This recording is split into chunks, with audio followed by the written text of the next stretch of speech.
We are all in crypto, we are all optimists, we all hope for the number to continue to go up. But what if the trend that we have seen in the last 6 months continues? What would happen then? Because in decentralized finance, the total value locked across chains is stagnant. We are not moving up whatsoever. What if Ethereum continues to lose ground against other chains? What if the Ethereum ETF continues to see outflows? Since launch of the ETFs, we've seen almost 190,000 ETH getting sold off. The trend doesn't seem to improve. There's mainly outflows for the Ethereum ETF. And at the same time, all money goes into the Bitcoin ETF. What about Ethereum's relative performance? Since the merge from proof of work to proof of stake, Ethereum continuously underperformed Bitcoin. It went down by 58%. And that underperformance happened while the Ethereum supply got already artificially reduced through the staking program. We see more and more Ethereum getting locked up, getting staked. And even though there is less and less ETH that's floating around because of that staking, Ethereum is doing pretty poorly. What's the consequence of the Ethereum chain not getting used that much?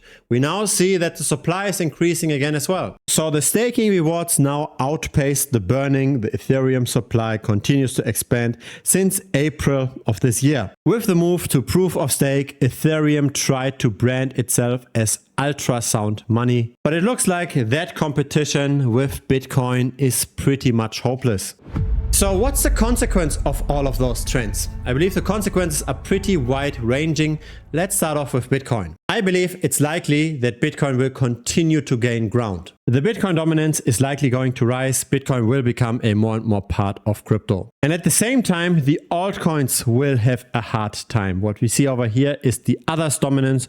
So that's the cryptocurrency market cap that excludes the top 10 altcoins. Now, why would Ethereum's downfall mean that altcoins don't do that great in aggregate? The reason is over here, the correlation between the Ethereum price and the altcoin prices is higher than the correlation between Bitcoin and the altcoin prices. In other words, when Ethereum trades down, the altcoins are very likely also trading down. That's not necessarily true for Bitcoin. So have a look at those correlation coefficients. The closer they are to 1, the more the assets move in tandem to one another. The correlation coefficient of BNB relative to Ethereum is higher than relative to Bitcoin. For ADA, it's higher to Ethereum relative to Bitcoin. For XRP, same thing. For Litecoin, same thing, etc. There's only one exception, and that's XMR. For all other tokens, Ethereum has a higher correlation to those alts than Bitcoin does. I believe the crypto market is splitting into two directions. On the one hand, we've got the part of the market where people simply just buy Bitcoin, right? They regard Bitcoin as the hardest of the monies. They simply want to stash away Bitcoin to potentially diversify from their stocks or from their gold investments.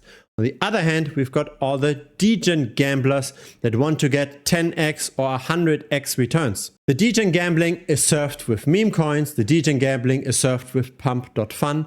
But the middle, right, all those medium-sized cryptocurrencies that still have billions of dollars in total value locked, they tend to rather shrink. Nobody buys now the tokens of a large DeFi protocol. Nobody buys now a very large meme coin. It's the small meme coins that get bought. It's the small things that can do multiple X returns, or alternatively, it's Bitcoin. And so the numbers aren't surprising. Pump.fun continues to gain attraction. So that's now on Solana. The number of daily transactions is very close to its all-time high. And even within Solana, the trading volume for Pump.fun tends to be now the majority of all of trading volume. Meanwhile, it's a 100% player versus player game. The stablecoin market cap on Ethereum is not expanding, again, for more than half a year. What are the consequences from all of this? I believe the first consequence is that it does not make sense to hold a broadly diversified altcoin portfolio.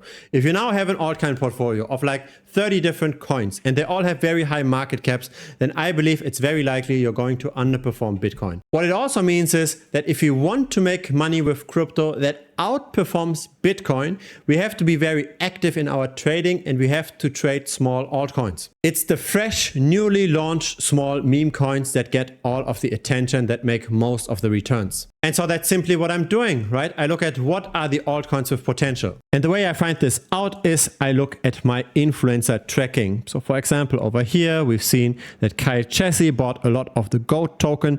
If you're into meme coin trading, you probably know about GOAT by now. But we have seen him buying on the 14th of October for only 14 cents. The price subsequently went up by 500%. And so this is how we get those signals. We did some on-chain analytics to find out wallets of influencers. We've got 12 wallets by Kyle Chessy alone. So that's this guy over here. He's got more than 100,000 subscribers. We've also got some wallets of Alex Becker, who's got more than 1 million subscribers. So we are tracking 12 of his wallets. We are also tracking the Crypto Banter group. They also have more than 1 million subscribers. Here we've got 33 wallets. In total, we track more than 400. And so that's the name of the game, right? It's not anymore just holding Ethereum. It's not anymore holding any large DeFi token.